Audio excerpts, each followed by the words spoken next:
we get to test a brand spanking new DAF XG that we're going to take to the continent with mirror cams. So we're going to spend a whole week reviewing it and driving across Europe. Small bit of an update. I missed the boat.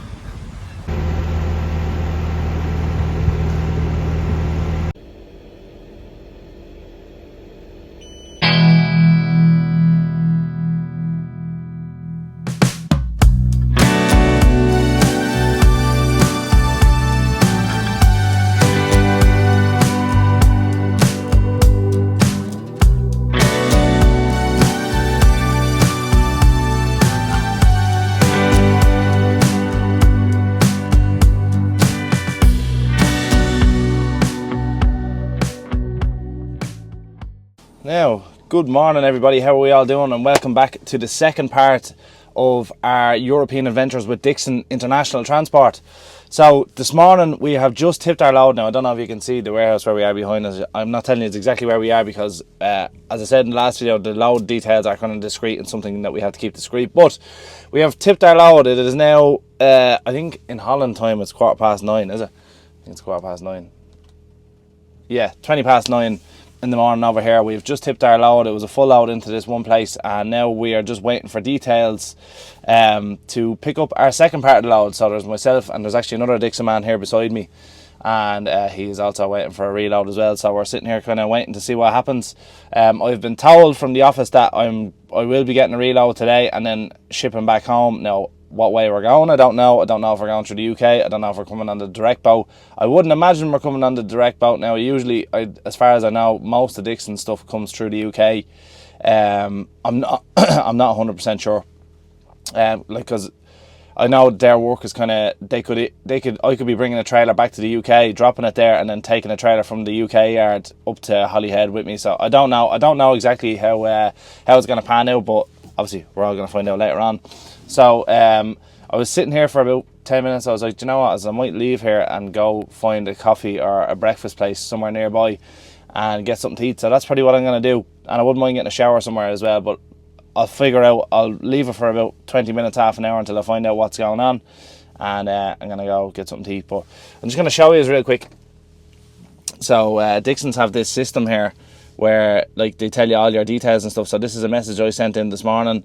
It says, good morning, load is tipped and ready for reload. So I was waiting to hear back, but all this this screen shows you like planning. What's this? To be honest with you, I don't know really how to use it. I've only been told about it once. Traffic regulations. Navigate to recent destinations. This truck hasn't really been anywhere, so maybe search. Just put in Dublin.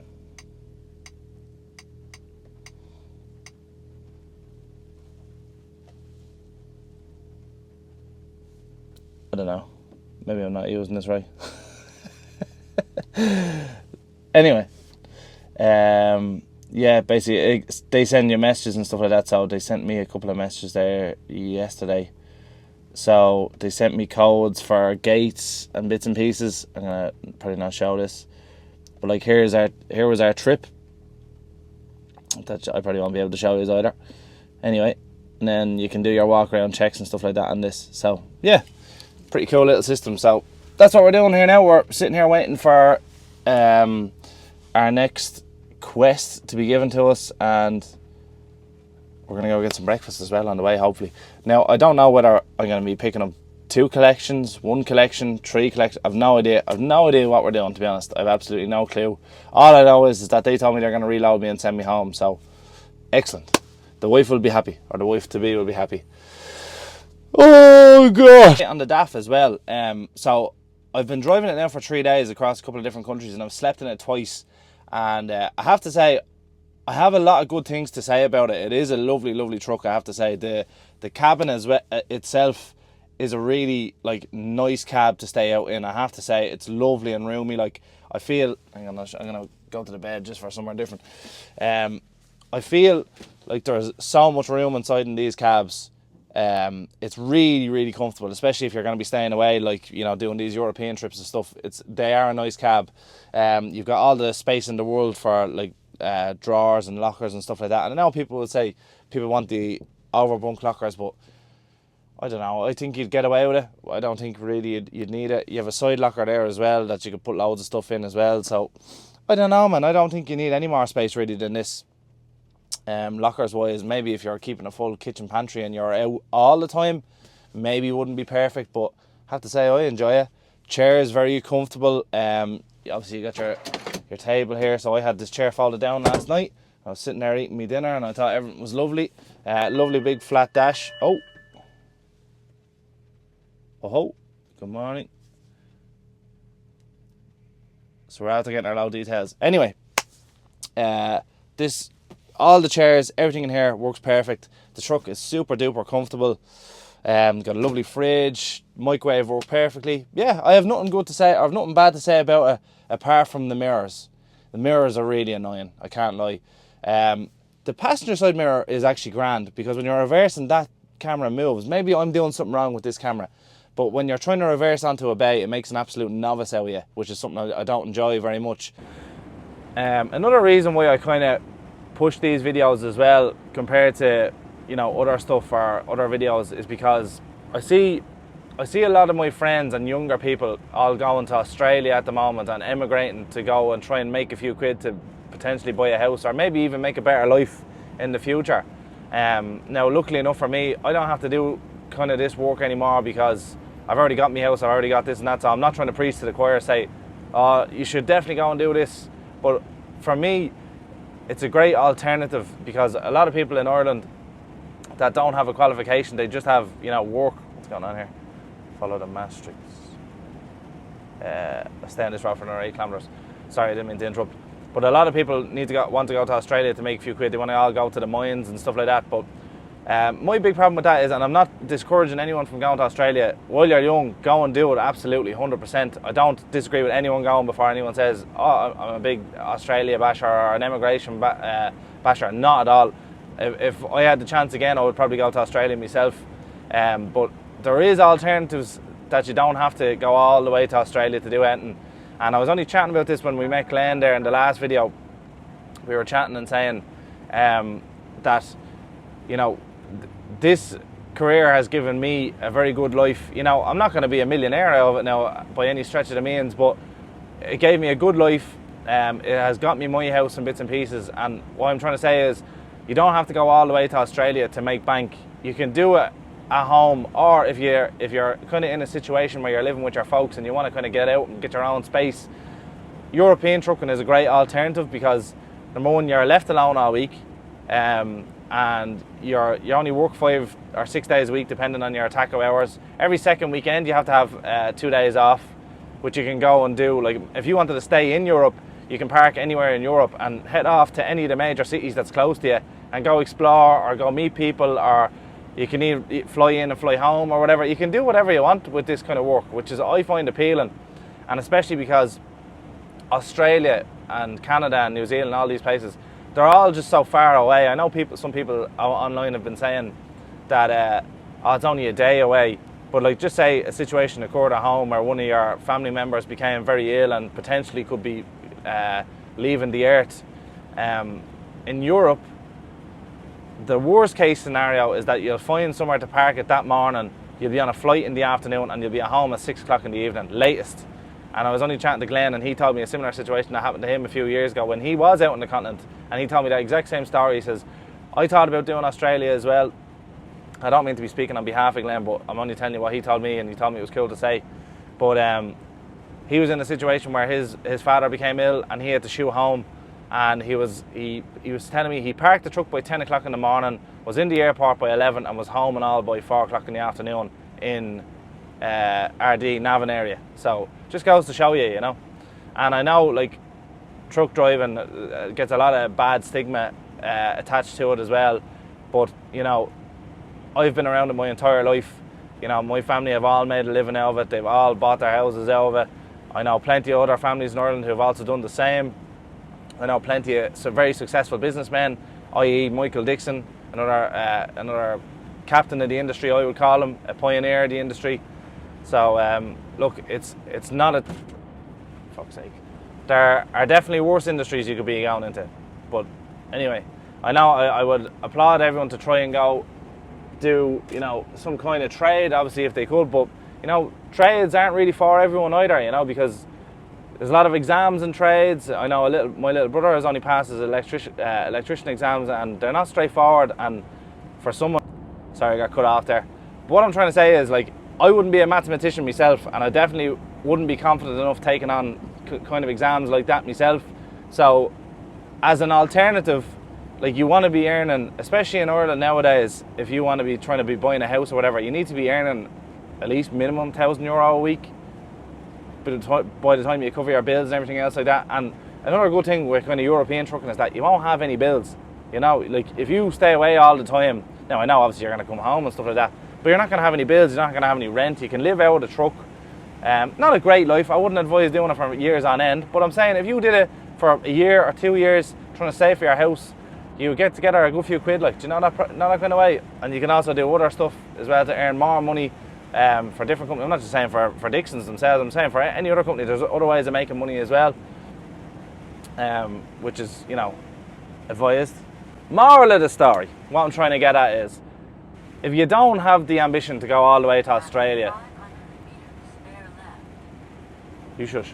If you don't want to go all the way to Australia, this is a good alternative, and especially during the summer coming over to Europe, it's lovely. The weather is usually pretty nice, not today obviously. Weather is really nice. You get to explore the place.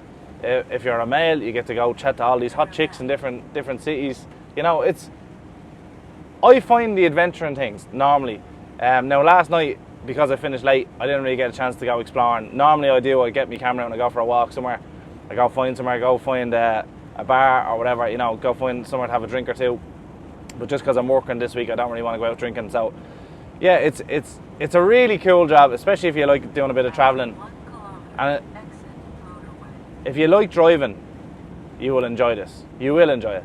And it's like basically going camping all the time. And as I said to you, if you did this for a year or two straight and was real tight on your belt, you know what I mean, minded your money, you could definitely put together a deposit for a house, no problem. Absolutely no problem at all. After 500 meters, exit motorway. Heading towards the end too. And home, we're going this way. I tell you, there's one thing I kind of miss about the old DAFs, and I miss the 3 wipers. 2 wipers is fine and all, there's nothing wrong with them, but just miss the 3 wipers. They're a nice little feature on them there. And this is us. So, just our collection. As far as I know, it's only one collection, so collect this load hopefully. It's not meant to be ready till 2:30. It's now 12 o'clock, so if it's not ready, it's all good, because I'm gonna make some lunch or something now. So we've been told that the load isn't meant to be picked up till tomorrow, out here tomorrow afternoon, which would mean I probably wouldn't get home until possibly Friday night. So I messaged the office, see what they say. They said if your boss gets onto our boss, we might be able to get it done quicker. I don't know. We'll figure that out as we go along. But there's no panic. No mad panic anyway. I'm not in a hurry to go anywhere. I'm going to sit here and have my ham sandwich and wait from the office to hear more, I suppose. Ugh. And while I'm doing that, I'll make me lovely ham sandwiches with, I can't believe it's not butter. What is it then? Actually, what is it? Contains 81% less saturated fat. Now this wouldn't be my normal choice of butter, obviously I'd usually go for Dairy Gold or something like that, but I was in England, mate, so I'm going to tuck it into my sandwiches and just, I suppose, wait for this little thing this magic yolk to just go bloom and tell me what the crack is. It's mad actually, like I've never worked for a company like this where they have like all this infrastructure to, you know, communicate with drivers. Like they gave me a phone here as well. It was in the truck, like, but that's to upload your PODs and stuff. But yeah, they communicate with me through this, which is, I find mad. So you don't even speak to anyone anymore really. You just get a text and say that's where you're going. Any bother, you just send it into that and there's no problem. So yeah, it's kind of strange really. You know, never really had that. We just had the phone, a can of Red Bull and a packet of cigarettes and get down the road as quick as you can. Now, as it's locked, sealed, we're going to take this chalet to Calais. Let's go.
Now, so we're back in Calais, but what I would recommend everyone do just before they go through the ferry terminal is just go around and have a little look and make sure no unnecessary passengers are out there climbing aboard. It doesn't look to be the case anyway. We double checked. Seal still in place, lock still in place. No one underneath. Sealed. Lovely. We are brand new. Time to go get this boat. Well, as I was saying to you, I would not want to be in a hurry because they're putting everyone through the scanner by the looks of things. Apart from all these lads, strangely. But anyway, this is where we're going. I've been sitting here now for a little while. The boat is technically meant to ship in the next 40 minutes, so I hope to God they hurry up because we need to catch that boat.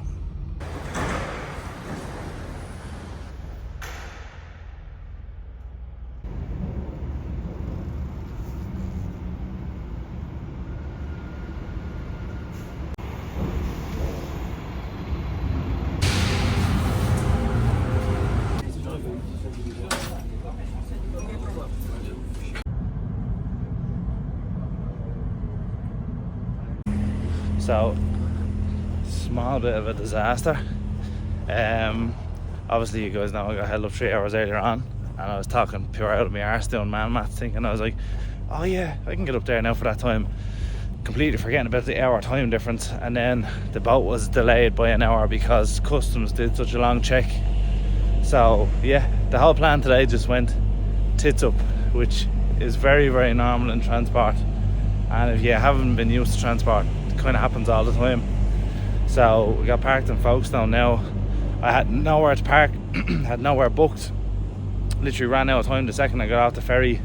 So I had to push it on up to Folkestone Services, which is where we are now. And I'm on my way to just, I think you pay on the way out in here, but I just want to go and double check because to be honest, I just need some sleep now.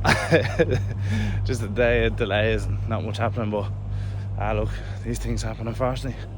But I wasn't going to get home tomorrow morning anyway, regardless of what happened. So I'd say I'm going to try and get the 2 o'clock boat. If not, it'll be the evening boat tomorrow. So look, here's what it is. No point in being in a rush in the morning anyway, that's for sure.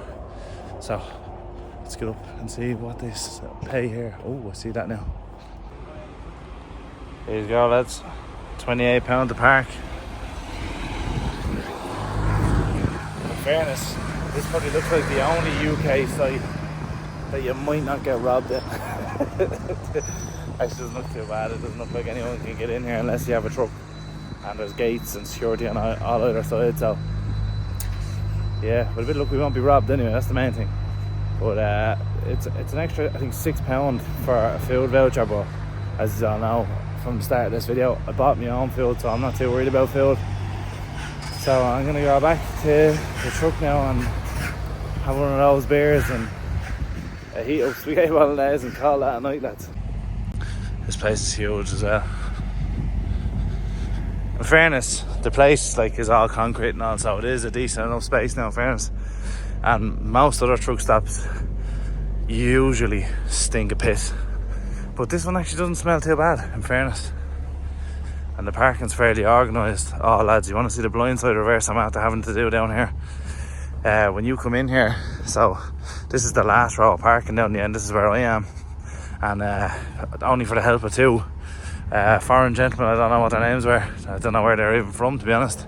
But he's parked in the Volvo next to me. In fairness, he got out and helped me and guided me in, and we banged it in first time. And I'm not saying that I'm not saying that for the video or anything like that, but genuinely we did get it first time. But I could not see a thing in those mirror cams at all. Blindside reversed in. So thank you to my European colleagues. So we're just down the end down here, sitting in between this red Volvo with the lights on. So good night.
Just like that, the trip is all over. So thanks a million to everyone at Dixon's for letting me do this trip. Thanks for letting me film it. If anyone wants to go on a trip or do a bit of work for Dixon's, here's all the details here. I'm not going to bore you with all the details. Contact James or give the office a call. If they're not responding to you on emails, I'll just give the office a call. It's the best thing to do. But one thing I want to talk about before we go, just so you can see our diesel and stuff like that, because I was mad to see what it would do on diesel. So here we go, right? Okay, just turn the engine off there real quick. So we did 2,013 kilometers. Average fuel was 25 litres to the 100, which wasn't bad in fairness, considering we went out with about 15 tonne and we came back with 17 tonne on the trailer. So in total we used 512 litres for 2,000 kilometers, which in fairness lads, that's not bad in the slightest. It's pretty good. Idling, says we're idling for 4.5 hours, but that's between everything else. So yeah, that's pretty good lads. Just wanted to show you that. So 2,013 kilometers and 25.5 litres to the 100. That's really, really good now in fairness. Mainly in Europe it was averaging about 22 to 23 litres per 100, just depending on the terrain. So we had a lot of flat land in Holland and Belgium and stuff, so the fuel went well there. But when you came back to England, you were constantly going up hills the whole way back, so that's why it went up a small bit there at the end. But no, I'm impressed in fairness with you. I'm impressed with the DAF. Did really well on fuel, and it was an absolutely lovely truck to camp out in. So yeah, left it back the way I got it. There's Dixon's phone there, and that's plastic off their CB thing. So yeah, brilliant. It's time to hop on the man diesel and go home. So guys, if you enjoyed this video, please give it a like. Please give us a subscribe as well, because we put a lot of effort into these videos lads. I hope you know that, and I would like to see you all subscribed. That'd be brilliant. So lads, I'll catch you next weekend. For me, good luck.